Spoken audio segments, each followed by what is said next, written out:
Buenas noches. En esta oportunidad vengo a hablar sobre tres grandes autores y sus teorías sobre el conflicto social. Ellos son Karl Marx y la lucha de clases, George Simmel y el conflicto de socialización y Lewis Cousser con las funciones del conflicto.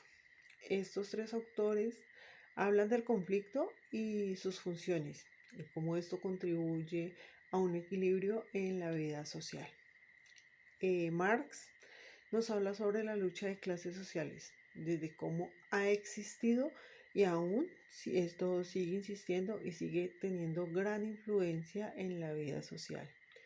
Él nos habla sobre la burguesía, sobre el pluralismo, como el choque que ha habido o que hay entre diferentes clases, no solamente entre trabajador y jefe, sino también es una lucha que se ha dado desde siempre entre gente rica, gente pobre, blancos y negros, ancianos y jóvenes, y cómo estos siempre han tenido una contraposición.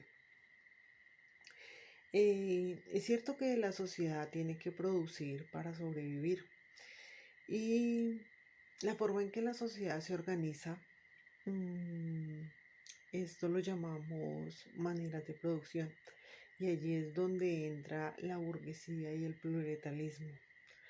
Allí es donde existe esta fuerza opresora y la fuerza oprimida.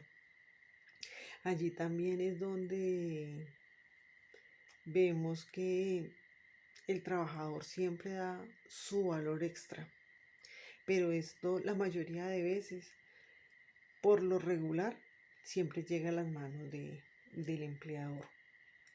Eh, para mí un claro ejemplo de proletarianismo son los campesinos, porque aunque ellos hacen parte indispensable para nuestro sistema alimenticio, ellos han sido, ¿cómo lo digo?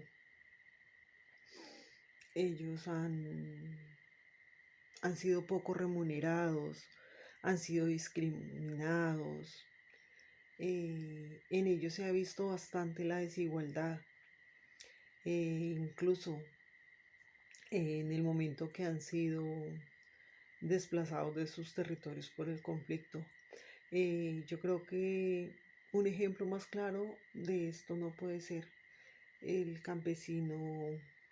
Es el que lleva la peor parte, se puede decir que en la sociedad. Sus, como lo digo, sus jefes, sus patrones muchas veces no le pagan lo que ellos ganan. Ellos la mayoría de veces trabajan sin un sistema de salud, no tienen derecho a una pensión. Esto quiere decir que el campesinado está siendo visto muy por debajo de lo que realmente significa.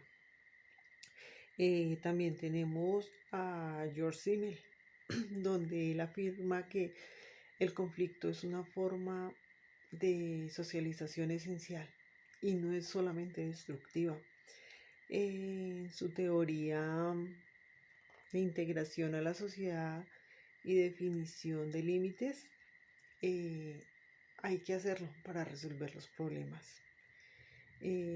Analizando su teoría, viene a mi cabeza un conflicto en una plaza de mercado, donde hay muchos comerciantes y pues todos necesitan vender, pero la lucha no es del uno contra el otro, no es enfrentándose entre ellos mismos, es como buscando las estrategias y buscando la forma de obtener sus clientes y que así todos puedan vender.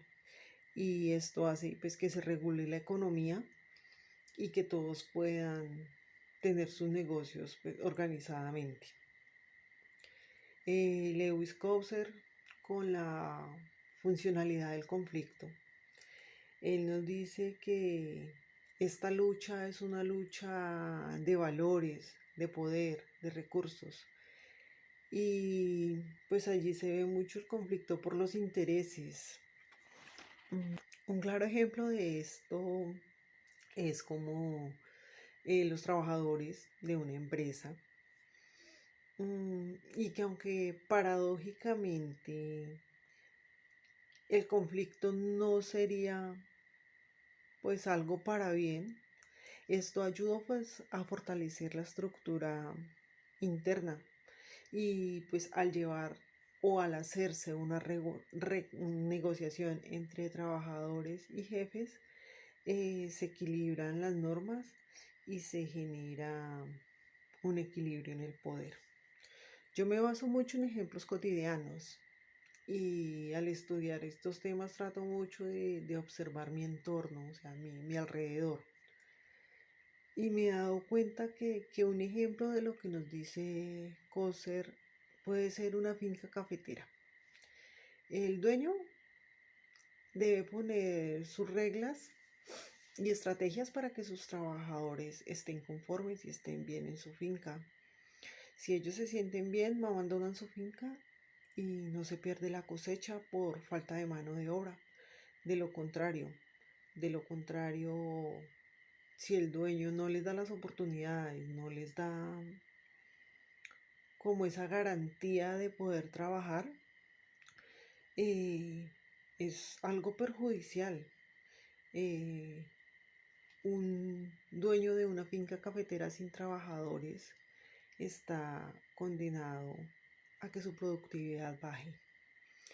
Pero si él desde el principio aclara, pone normas y llegan a un acuerdo con los trabajadores, esto será una recolección segura, asegura su cosecha y los trabajadores aseguran su trabajo y sus condiciones laborales.